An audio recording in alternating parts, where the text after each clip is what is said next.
Southwestern Family of Companies welcomes you to the Action Catalyst. Each week, our diversely and amazingly accomplished guests share their insights and inspirations to help us ignite our own. So let's invest attention together to breathe, to reflect and refocus, and decisively defeat that voice we call Mr. Mediocrity. Then let's enjoy moving forward to make a positive difference in our world.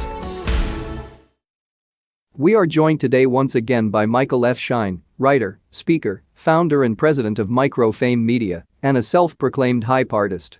When we last caught up with Michael in episode 382, he had just released his first book, The Hype Handbook.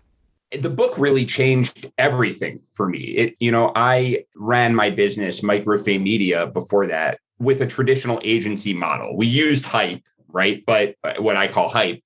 But because no one knew about my philosophy of hype, we would bring clients on, we would do the work for them and just kind of use our techniques. And ever since the book came out, people have gotten to know about my concept. So what we do now is we work with idea-driven companies and we essentially teach them hype, help them understand how to conduct experiments with hype and kind of bake the hype into their DNA. And at the end, they receive a hype guide. And so what we've started to do is we started to work with startups and funded startups where these startups understand that if they have good products, they need hype around their companies and to do it in an ethical way. And now they have sort of this guidebook that they can disseminate, through their organization. So, how is hype different from promotion?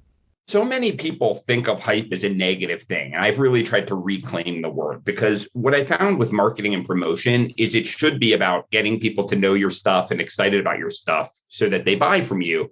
What it's become in many places is knowing the right buttons to push on the right technology, right? It's like, how do I use the right hashtags? What social media? How do I use marketing automation? And so what I realized is the people who were best at driving a lot of emotion and attention to drive a certain result were the people who would never in a million years think of themselves as marketers. So rock band managers, hip hop managers, some nasty people like cult leaders and propaganda artists. And what I realized was these people understand mass psychology in a way that others don't. And if you're able to extract those underlying principles and put them through an ethical filter and use them for good, it becomes really useful. So I really do try to distinguish it from marketing, which has so often become disconnected from actually getting people to take action. So what's one of the more intriguing strategies from Michael's hype guidebook? There's a strategy in the book called Secret Society, which is about how most great hype artists make it look like their growth is grassroots, but underneath the surface, they have these people that they're deeply connected with who have a lot of sway, who can accelerate things very quickly. And I realized that the best startups, the ones that are funded, the ones that are really doing well, have connections with these kind of people, with venture capital companies, with private equity companies, with really engaged thinkers. And so I took a page out of real secret societies like the Freemasons, who had all of this secrecy, but when you got under the surface, it was really a place for people to connect with other well-placed people. So I created a group called the Ludic Circle. It's invite only. We do some really cool things once you're invited in. There's all kinds of pageantry, flash and panache. I don't tell people who are in it. It really is. I noticed I had a mailing list that had, thousands of people, and most people were just people like you and me. But I noticed there were names on it that I actually recognized in a big way. And so I reached out to them directly, and they were interested. And it's gotten a lot of traction. So now a lot of people are helping each other advance their projects much more quickly than they would otherwise. And plus, it's a lot of fun for people.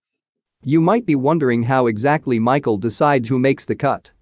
So it's not so much about who one or another person is. It's about what is the group of people in the room, right? So we have some people in the creative arts. We have some people in finance. We have some people in entrepreneurship. We have some executives. But they're all picked because when we put them in a room together, either virtually or in person, no one doubts why the other people are in the room. So if there's a theatrical producer in there, the finance people aren't saying, why is this person here? We have nothing in common. There's sort of, think of multiple Venn diagrams, the careers intersect in some way. I mean, it's called the Ludic Circle. And where I got that from is I read a book about video game designers, and they talk about the ludic integrity. And that means play in Latin. So I really thought this concept, it sounds Latin, it sounds really exalted. We're not going to call it the play circle. There's this book called Homo Ludens, which is about a game is something where you draw a magic circle where while you're in the game, the real world rules don't apply. There are new rules. We all agree to suspend our standards. You play even basketball. You play basketball and everyone agrees that if the ball goes past these arbitrary lines, you have to stop dribbling and the shot doesn't count. And millions of dollars are made based on this completely arbitrary rule that everyone agrees on. Now, if someone took a shot outside the thing and it went in and they said, well, I get 2 points, who's to say I didn't? The game falls apart. So it's just this concept that everything we do all day is a game, and game playing is a very serious thing. And if we can kind of create this magical circle where all the normal rules don't apply, that could be really interesting. Michael says this model of secretive networking can actually apply to a lot more people and businesses than you might suspect. A lot of people say it's who you know, but it's surprisingly doable to know people. And it's much better to have it a formalized group than to just know people, because then you're on the same team. Freemasons will always help other Freemasons. People who went to overnight camp in the 80s will always help someone who went to their overnight camp, right?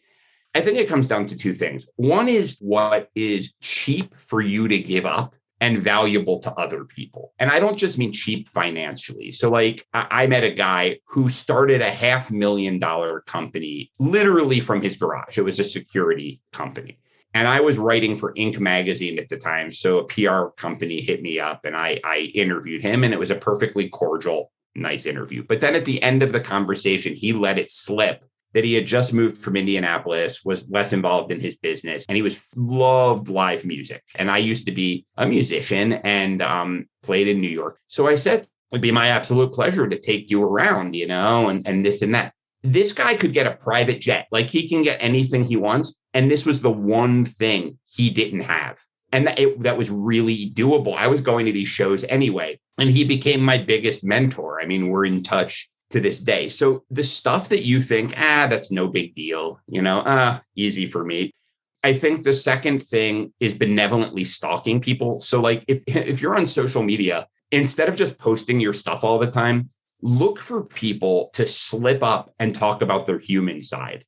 Someone talks about a sports team they like to fish, a band. And if you have common interests, they'll talk to you any day of the week about those human interests before they'll talk to you about business, especially if they're very prominent people, because they're humans first and people are always trying to hit them up. And then I think the third thing is, once you formalize it, create rituals. It's funny. Everyone always says the Freemasons are secretive and everyone wants to know what goes on there. But, people know what goes on there. I mean, there have been plenty of exposés. People have leaked it a million times.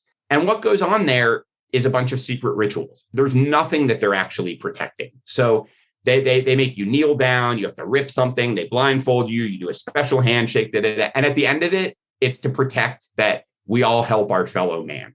They do a little poem. The point of the secrecy is the secrecy. What's attractive to people is not what goes on behind closed doors. It's that they have the handshakes and that they have the secrecy and that they have the special outfits.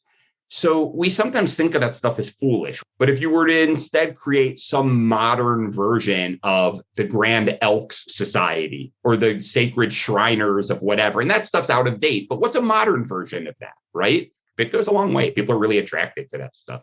If that doesn't sound like your speed, Michael has another group that's a little less exclusive.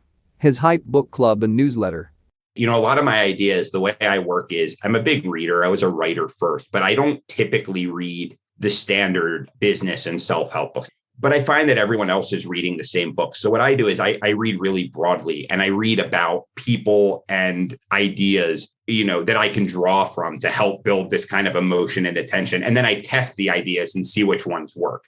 So every month or two, I put out a newsletter of the most effective books, and there'll be biographies of cult leaders, weird mass psychology books. I mean, all kinds of stuff. And people tend to love it. People get a lot out of it. To sign up to that, it's hypereads.com. So hypereads.com. Any parting words for the listener? I love coming on here. Thanks. If you enjoy this podcast, please make sure to subscribe.